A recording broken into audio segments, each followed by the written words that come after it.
warm welcome from Manila, Philippines. I am Felicissimo A. Tejuco Jr., a PhD student from the University of the Philippines College of Architecture. It's my pleasure to present online this paper promoting ecotourism to community planning, the story of the Pag-Asa Pawikan Protection and Conservation Center Corporation, otherwise known as the Three Ps, Three Cs. Biodiversity, food security, and tourism seem to be different worlds, but they are quite interrelated. Located within the Coral Triangle, the Philippine archipelago has also been blessed with coastal features and biodiversity. These are specific and distinct reasons for visitors and tourists flocking the country each year, especially before the pandemic.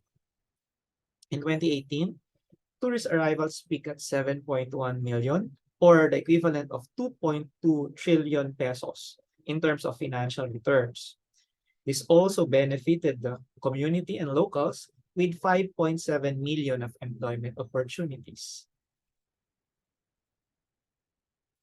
The sea turtles, or pawikans in the Filipino language, which are favorite tourist attractions, but are losing in numbers, contribute to the balancing of the ecosystem. They feed on other predators like jellyfish, ensuring food security for people. In 2020, the world seemingly paused when the coronavirus struck.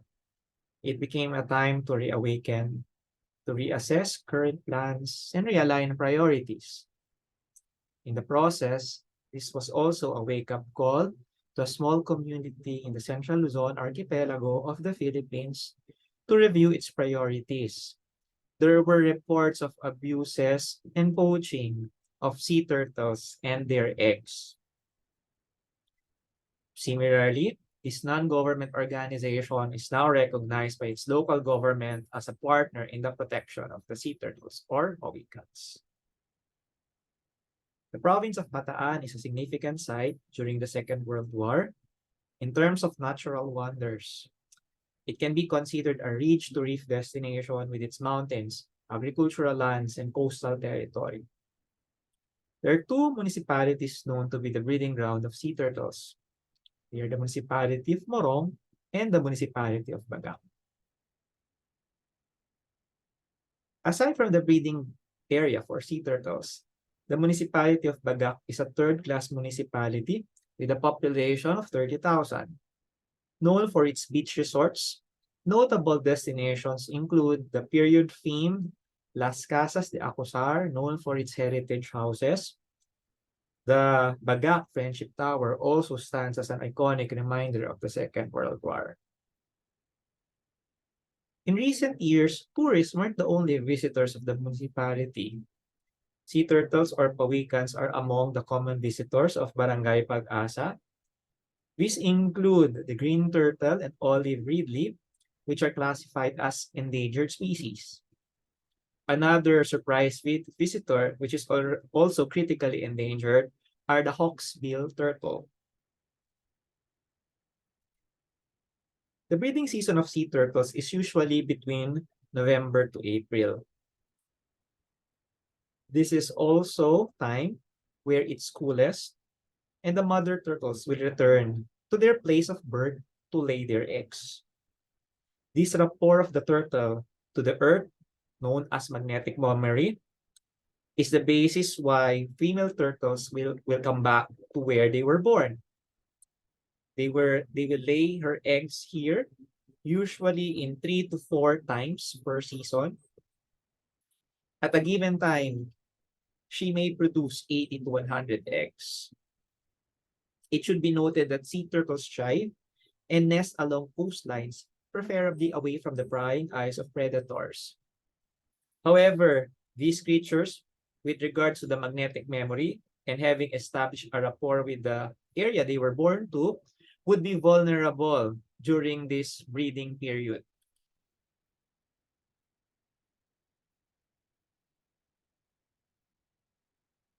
Before the pandemic, poaching and the illegal selling of eggs was a bigger threat against the safe laying and hatching of baby sea turtles. Locals who were still uneducated would play around with the sea turtles who would stay along the coast. Worse, some would sell the eggs. If one nest will have 100 eggs, and an egg would unfortunately sell a measly price of 4 pesos or barely a dime, at an estimate, the 400 pieces of eggs would sell at a nearly 10 US dollars. While the pandemic became a source of restlessness and distress to a lot, the volunteers of Barangay Pag-Asa, Pag-Asa in Tagalog is the English it's translated as hope in the English or American language. Barangay Pag-Asa used this time to take action. The pressure from social media with regards to the abuses and poaching contributed for the community to get their acts together. Composed of resort owners, community leaders, and volunteers, the Pag-Asa Pawikan Protection and Conservation Center Corporation was slowly being established and growing. They also realized the need to be stewards and the protectors of the mother sea turtles and her eggs.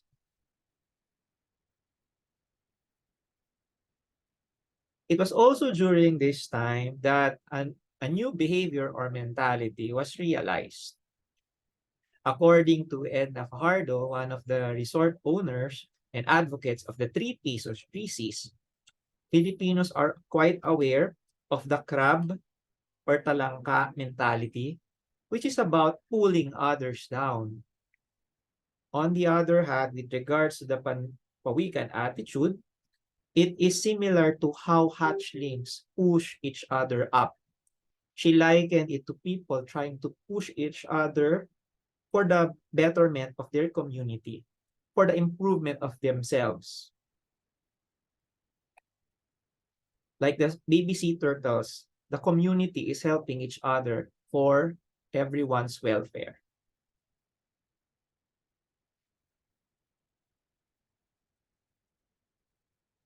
It was a slow and a difficult beginning, but with the realization and resources slowly mounting up, the activities and progress of the group improved. The gradual implementation and small wins of the conservation group can be considered a team and community effort. The barangay or community leader, Cap John Harry Carion, provided the lot for the proposed hatchery. Connected to a small bridge, it is the home of the hatchery. The first batch of rangers included Eric Habonillo, who used to hunt pawikan eggs and sell them. Especially during breeding season, the volunteers will stay up at night and discreetly guard the mother turtle until she finishes laying her eggs. The eggs will then be transferred to the hatchery. It will take 55 days or 2 months for the turtles to hatch. As early as January until April, the hatchlings will be scheduled for release. Assisting the community leaders and volunteers are the private sector. They include resort owners, mother-daughter team up of Edna, Maha, and Mika Fajardo. They rallied their resources and network. The younger Maha Fajardo came up with the idea of having the nest adopted by individuals by paying for the eggs through adoption. The money came from instead of the money coming from the pockets of the hatchery volunteers. In the first year, 2020, which is the pandemic year, the word was spread through personal social media accounts and it gained traction, especially when the elder Mila Fajardo posted it on her blog, marcusandmika.com. It is quite interesting to note that people from different 11 countries around the world donated money for the turtles, including Belgium, Saudi Arabia, Singapore, and South Africa.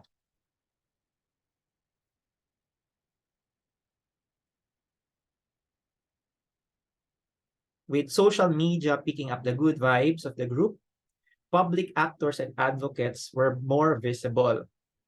Through exposure online and social media, financial aids have slowly increased through institutions like the Bank of the Philippine Islands, various Rotary clubs, and private individuals. In partnership with concerned citizens, environmental advocates, and non-residents of Barangay Pag-Asa, there were events that were held. They included a consultation workshop, t-shirt design competitions for fundraising, and signing of pledges, all in support of the conservation project. Between 2020 to present, the number of eggs and hatchlings have significantly increased. The number of eggs collected in 2020 started with 18,000, slowly increasing with an estimate of 25 to 27,000 this 2023. The number of baby sea turtles that have been released have also increased between 85% to 95%, meaning out of these 18,000 to 27,000 eggs, nearly 85 to 95% have emerged and are released. This is very significant as the survival rate of baby sea turtles in the wild are small because of other predators. In March 2022, another significant milestone happened. This was the visioning workshop, which was facilitated by volunteer urban planners. It was well attended with representatives from the government, local, regional, academicians, volunteers, and residents. This significant event allowed the stakeholders to meet and discuss. There were exchange of ideas on the best recommendations and who would be able to facilitate or implement the projects. These were further developed as specific action plans and were the basis for the holistic vision of the conservation group, with inputs and technical guidance from the government and experts. In summary, the vision for the Pag-Asa Pawikan Protection and Conservation Center Corporation by 2032 is to become a world-class, responsible, and sustainable ecotourism destination, the pride of the municipality of Bagac, province of Bataan, for its community-driven protection and conservation program. Guided by this vision, the specific projects were identified, and with the ripple effect, with the community spirit that was started by Barangay Pag-Asa or Hope, it should be noted that this ripple effect also contributed and had an impact to the province, because 6 months after, the province launched the One Pawikan Conservation Program, where the 3P 3Cs is one of the partners.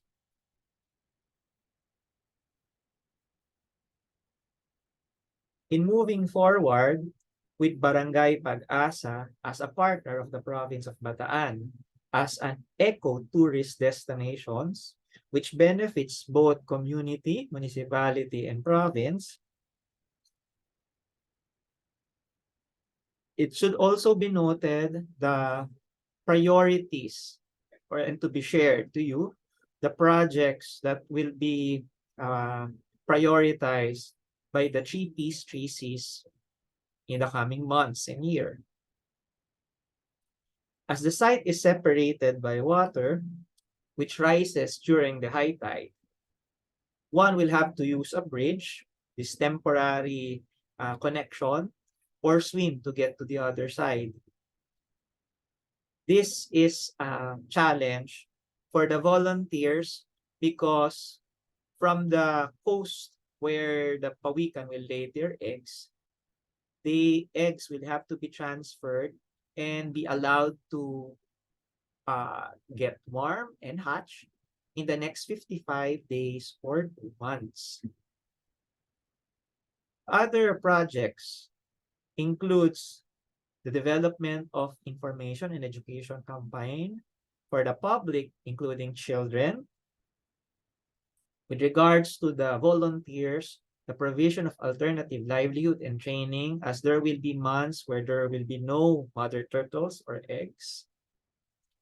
The need for better equipment, laptop, screen, and projector, especially for the orientation.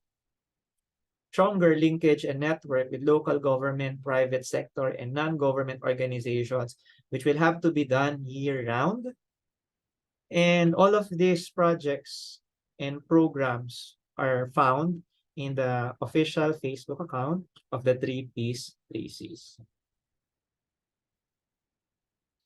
The combined efforts, guided by a community and holistic approach, has allowed the Pag-Asa, Pawikan Protection and Conservation Center Corporation, or 3Ps, 3Cs, a focused direction for their group.